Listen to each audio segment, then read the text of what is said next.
Siamo riusciti a mettere in sicurezza velocemente, nonostante la tromba d'aria passata avesse piegato con la sua forza la recinzione.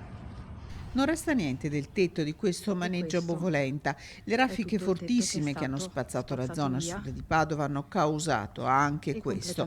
Sono stati 105 gli interventi dei vigili del fuoco in tutta la provincia di Padova. Alberi sulle strade nell'Alta Padovana, Cittadella, Villafranca, San Pietro in Gu, Fontaniva.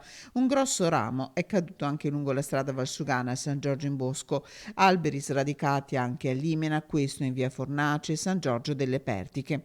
Spostandoci a sud, un ramo di grosse dimensioni è caduto sul cavalcavia che porta la Valdastico Sud a Borgo Veneto. Pochi danni a Padova, città dove la situazione è stata di fatto sempre sotto controllo.